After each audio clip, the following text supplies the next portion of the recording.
নমস্কার বন্ধুরা, ঋষিরা বার্ড ইনফরমেশন চ্যানেলে আপনাদের আরেকবার স্বাগত। বন্ধুরা, আজকে যে ভিডিওটা করতে চলেছি সেটা খুব ভীষণ ভাইটাল একটা বিষয়ের ওপরে। সেটা হচ্ছে যে পাখির, আপনারা টাইটেলেই দেখে বুঝতে পেরেছেন যে পাখির লুজ মোশন এটা একটা ভীষণ এমার্জেন্সি একটা ম্যাটার।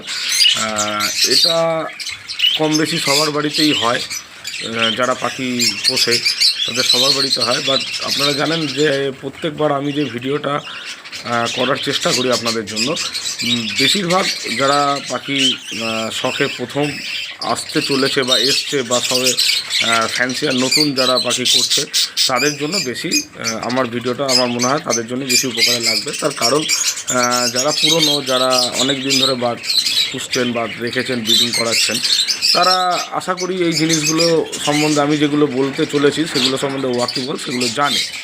তো প্রতিবারের মতো যে আমার ম্যাক্সিমাম পাখি আমি নিজে ব্রিড করাতে গিয়ে যে সমস্যাগুলোর সম্মুখীন হই বা যেগুলো যারা নতুন আসছে, নতুন এই শখে আসছে, তাদের ক্ষেত্রে যারা অতটা ওয়াকিবল এখনও নয় বা অতটা জেনে উঠতে পারেনি, তাদের আমার ভিডিওটা খুব বেশি করেই আশা করি কাজে লাগবে। তো ভিডিওটা স্কিপ না করে পুরোটা ভিডিওটা দেখুন। আশা করি আপনাদের পাখির এই লুজ মোশন সংক্রান্ত প্রবলেমটা এই ভিডিওটা দেখলে আশা করি আপনারা যদি এই প্রসেসটা অবলম্বন করেন, এই প্রবলেমটা আশা করি 90% সলভ হয়ে যাবে। 100% বলবো না, তার কারণ দেখুন কারোর আয়ু বা কারোর মৃত্যু মরণ বাঁচন তো সব কিছু তো মেডিসিনের ওপরেও ডিপেন্ড করে না। তো 90% আমি বলতে পারি যে এই লুজ মোশন যে ইস্যুটা, যেটা যে কোনো সময় যে কোনো ক্ষেত্রে হয়, বিশেষ করে এখন যে ওয়েদার চেঞ্জ হচ্ছে, এই যে ওয়েদার চেঞ্জের সময়টা, এই ওয়েদার চেঞ্জের সময়টা পাখির ডাইজেশনের প্রবলেম হয়। পাখিকে সফট ফুড দিন, নরম খাবার দিন, দানা দিন, সিডস দিন, যাই দিন, এই সময় পাখির ডাইজেস্টিভ সিস্টেমটা ডিস্টার্ব করে। তো যার ফলে কি হয়, এই সময় পাখির ডায়রিয়া হওয়ার একটা খুব বড় প্রবণতা থাকে। সেটা যে কোনো পাখির, লাভবার্ড বলুন, বদ্রি, ককটেল, কনুর, জাবা, যে কোনো পাখি। তো এই লুজ মোশনটা গরমের সময় বেশি পরিমাণে হয়। যদি গরমে আমরা পাখিকে বেশি সফট ফুড প্রোভাইড করে ফেলি বা ভিটামিন, ক্যালসিয়াম বেশি পরিমাণে বেশি পরিমাণে দিয়ে দিই, তাহলে পাখির ডায়রিয়ার প্রবলেমটা হয়। বা ধরুন আপনারা হাটে বাজার থেকে পাখি কিনে এনেছেন, এনে রেখেছেন, তো একটা জায়গা ছিল, সেখান থেকে আপনার কাছে এসছে, জলটা চেঞ্জ হয়েছে, যেখানে ছিল সেখানে একরকম জল, এখানে আপনি হাট বাজার থেকে কিনে আনার পর বা যার কারোর বাড়ি থেকে কিনে আনার পর তার বাড়ি থেকে এখানে আপনার বাড়িতে আসার পর যে জলটা চেঞ্জ হয়েছে, এইসব নানান কারণে ডায়রিয়ার প্রবলেমটা হয়। হ্যাঁ, ডায়রিয়া পটি করে, লিকুইড পাতলা পটি করে। এটা খুব কমন, ম্যাক্সিমাম যারা নতুন তাদেরও ফেস করতে হয়, যারা পুরনো তাদেরও ফেস করতে হয়। এবার ভিডিওটার উপর এইটাই বলার যে যারা নতুন আছে, এরকম যদি পাখির লুজ মোশন হয় কী করে বুঝবেন এবং তার সলিউশন কী আছে। তো ভিডিওটা স্কিপ না করে কাইন্ডলি ভিডিওটা পুরো দেখুন। আশা করি আপনাদের ভিডিওটা কাজে লাগবে বা প্রবলেমটা সলভ হবে। সেটা হচ্ছে যে পাখি যখন, ওই যেটা বললাম আর কি, পাখি যখন আবহাওয়া চেঞ্জ হয় বা অতিরিক্ত গরম পড়ে বা জায়গা চেঞ্জ হয়, কারোর বাড়ি থেকে আপনি নিয়ে এসছেন বা হাট বাজার থেকে কিনে এনে আপনার বাড়িতে এসেছেন, তখন দানা, সে যে দানাটা দিত, আপনি লোকাল কোনো দোকান থেকে দানা কিনে দিচ্ছেন, দানার প্রবলেমের জন্য পাখির লুজ মোশন হতে পারে। ডাইজেস্টিভ সিস্টেম গন্ডগোল হওয়ার জন্য লুজ মোশন হতে পারে। যখন পাখির লুজ মোশন হবে আপনি কী করে বুঝবেন? কী করে বুঝবেন যে পাখিটার লুজ মোশন হয়েছে? দেখবেন, আমি স্ক্রিনে ছবিটা শেয়ার করছি, দেখুন, এবং জায়গাটা খুব নোংরা হয়ে যাবে, ভেন্টের জায়গাটা দেখুন, আমি স্ক্রিনে ছবিটা শেয়ার করছি, এবং পাখিটা নর্মাল ওড়াউড়ি করবে না, পাখিটা চাঙ্গা থাকবে না, পাখির যে মুভমেন্ট, সেই মুভমেন্টটা করবে না। দেখবেন খাঁচার এক কোণে গা ফুলিয়ে ঝিম মেরে বসে থাকবে। পাখিটাকে ধরে চেক করবেন, দেখবেন ভেন্টের জায়গাটায়, আমি স্ক্রিনে যেটা শেয়ার করলাম ছবিটা, এইরকম পাখির জায়গা, ওই জায়গাটা নোংরা হয়ে যাবে, পাখির লিকুইড পটি করবে। তখনই আপনারা একদম শিওর হয়ে যাবেন যে পাখিটার লুজ মোশনের প্রবলেম হয়েছে, পেট খারাপ হয়েছে, পেটের প্রবলেম হয়েছে। তখন যেটা করণীয়, কী করতে হবে, সেই কাজটা হচ্ছে, আমি যেটা লাস্ট 10 বছর ধরে ইউজ করে আসছি, একটা মেডিসিন, সেই মেডিসিনটা পাখিকে প্রোভাইড করতে হবে পরপর 3 দিন। যদি লুজ মোশনের পরিমাণটা অত্যাধিক হয়ে যায়, মানে পাখিটা আজকে আপনি হয়তো খেয়াল করেননি, 2-3 দিন ধরে পাখিটা পটি করছে, পাখিটার বডি হালকা হয়ে গেছে, মানে অবস্থাটা খুবই খারাপ, মানে এরকম কন্ডিশান পাখিটার যে পাখিটা নিজে গিয়ে জলের বাটি থেকে জল খেতে পারছে না, এরকম কন্ডিশানে চলে গেছে, তাহলে আমি যে ওষুধটা দেখাচ্ছি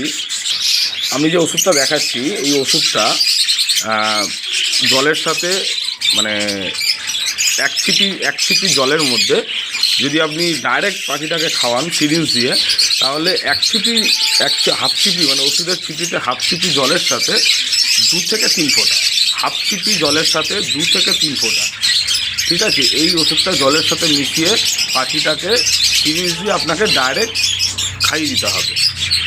যদি পাখিটার অবস্থা মানে 2-3 দিন পটি করে ফেলেছে, 2-3 দিন ধরে পাখিটা পটি করছে, অবস্থা খারাপ, নিজে জল খাওয়ার মতো অবস্থাতে নেই, সেই ক্ষেত্রে আপনাকে হাফ ছিপি জলের সাথে 2 থেকে 3 ফোঁটা এই ওষুধটা গুলে সিরিঞ্জ দিয়ে পাখিকে খাইয়ে দিতে হবে। যদি পাখিটার নিজের জল খাওয়ার মতো পরিস্থিতি না থাকে, যদি পাখিটার মানে জল খাওয়ার পরিস্থিতি থাকে, ধরুন সদ্য লুজ মোশন চালু হয়েছে, আপনি বুঝতে পেরে গেছেন, বা 2 দিন বা 1 দিন হয়েছে, জল খাচ্ছে, পাখিটা নড়াচড়া করছে, কিন্তু পাখিটা হালকা নড়াচড়া করছে কিন্তু নিজে জল খাচ্ছে, সেই ক্ষেত্রে আপনাকে রাত্রিবেলা প্রথমত পাখিটাকে আলাদা একটা খাঁচায় সরিয়ে দেবেন, অন্য পাখির সাথে রাখবেন না। দ্বিতীয়ত পাখিটাকে যেই খাঁচায় রাখবেন সেই খাঁচাতে রাত্রিবেলা খাবার জলটা বার করে নেবেন।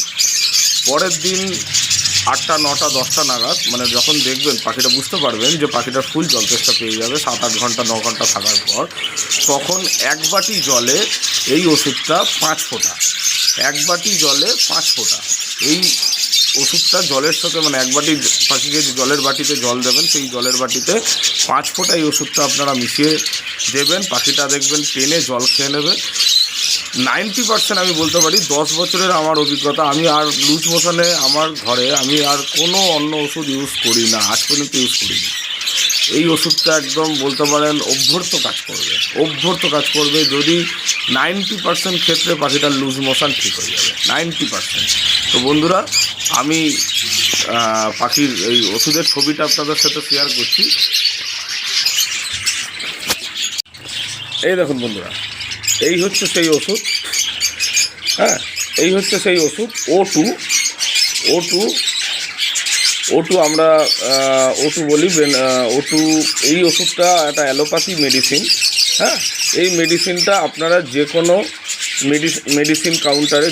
মেডিসিন কাউন্টারে, আমার তো বাড়ি বেহালা, হ্যাঁ, কলকাতায়, তো এই ওষুধটা আমি দেখেছি, আপনি কলকাতার মধ্যে যারা আমার ভিডিওটা দেখছে, বা আশা করি আউট স্টেশনেও এই ওষুধটা কিন্তু অ্যাভেলেবেল, যে কোনো অ্যালোপ্যাথিক মেডিসিন কাউন্টারে আপনারা এই O2 পায়খানার লিকুইড, এটা লিকুইড আছে, হ্যাঁ, এই লিকুইড ওষুধটা আপনারা খুঁজলে আপনারা পেয়ে যাবেন। এই ওষুধটা বেশি দাম না, ঠিক আছে, এটা আছে আপনার 75 রুপিস, ঠিক আছে, এটা 75 রুপিস আপনার দাম। এটা থাকে কতটা থাকে এটা, এখানে এখন আপাতত দেখতে, নেট ওয়েট এটার 60 ml, নেট ওয়েট 60 ml ওষুধের দাম হচ্ছে 75 রুপিস। লিকুইড O2 আপনারা যে কোনো মেডিসিন কাউন্টারে, অ্যালোপ্যাথি মেডিসিন কাউন্টারে গিয়ে এই ওষুধটা যদি দেখান, যে কোনো ওষুধের দোকানে আপনাদের এটা দিয়ে দেবে। তো এই ওষুধটা আপনারা আপনাদের পাখিদের যদি লুজ মোশন হয়ে থাকে, এবং যেটা এই ওয়েদারে খুবই হওয়ার চান্সেস থাকে পাখিদের, লাভবার্ড, ককটেল, জাভার খুব কম হয়, জাভা খুব হার্ডি বার্ড, কনুরের খুব কম হয়, কনুরও খুব হার্ডি বার্ড, বিশেষ করে বদ্রি পাখি যাদের আছে, বদ্রি, লাভবার্ড, এদের লুজ মোশনের সমস্যাটা, বদ্রি পাখির লুজ মোশনের সমস্যাটা খুব কমন, মানে ওদের একটু এই লুজ মোশনের প্রবলেমটা বদ্রি পাখির বেশি হয়। তো এটা আপনাকে পাখিটাকে ওয়াচ করতে হবে। আমি আবার বলছি, এই ওষুধটা আপনাদের পাখি যদি 3-4 দিন লুজ মোশন করছে, আপনি বুঝতে পারেননি, দেখতে পারেননি, মানে ওর নিজের জল খাওয়ার ক্ষমতা নেই, তাহলে আপনাকে ওষুধের যে ছিপি, সেই ছিপিতে আপনাকে হাফ ছিপি জলে 2 থেকে 3 ফোঁটা ওষুধটা গুলে সিরিঞ্জ দিয়ে পাখিটাকে খাইয়ে দিতে হবে। যদি আপনাদের পাখিটা সবে সবে লুজ মোশন চালু হয়েছে, পাখিটাকে আলাদা করে দেবেন একটা অন্য খাঁচায়, দিয়ে সেই পাখিটাকে রাত্রিবেলা জল বার করে এই যে ওষুধটা আমি স্ক্রিনে দেখালাম সেই এই ওষুধটা আপনাকে এই পরের দিনকে সকালবেলা এক বাটি জলের মধ্যে 5 ফোঁটা ওষুধটা মিশিয়ে পাখিকে খাইয়ে দিতে হবে। এটা চলবে পরপর 3 দিন। আশা করি যদি ওর মৃত্যু মানে অবধারিত না থাকে, মৃত্যুর কথা তো কেউ বলতে পারে না, যদি ওর মৃত্যু অবধারিত না থাকে তাহলে 90% আমি দেখেছি যে 90% পাখিটা কিওর হয়ে যাবে। আমি 10 বছর ধরে এই ওষুধটা ইউজ করছি। আমি 10 বছরে অন্য কোনো লুজ মোশনের জন্য আমি অন্য কোনো মেডিসিন ইউজ করিনি, এবং আমার কাছে লুজ মোশন হয়ে পাখি মারা যায় না এটা বলবো না, মারা গেছে, কিন্তু খুব কম। মানে যদি আমি বুঝতে পেরে যাই 90% ক্ষেত্রে লুজ মোশনের পাখি সুস্থ হয়ে গেছে আমার কাছে। ঠিক আছে, তো যদি আজকে ভিডিওটা এই পর্যন্তই ছিল। যদি আপনাদেরকে মনে হয় যে প্রপার ইনফরমেশান দিতে পেরেছি বা আপনাদের যদি ভিডিওটা দেখে উপকারে কাজে লেগে থাকে, কাইন্ডলি বন্ধুবান্ধব আত্মীয় স্বজনের মধ্যে শেয়ার করে দেবেন, যাতে অন্যরাও আমার ভিডিওটা দেখার সুযোগ পায়। কমেন্ট করবেন, যদি আপনাদের কোনো কিছু জানার থাকে অবশ্যই কমেন্ট করবেন, আর বন্ধুরা অবশ্যই আমার চ্যানেলটাকে সাবস্ক্রাইব করে দেবেন। ধন্যবাদ।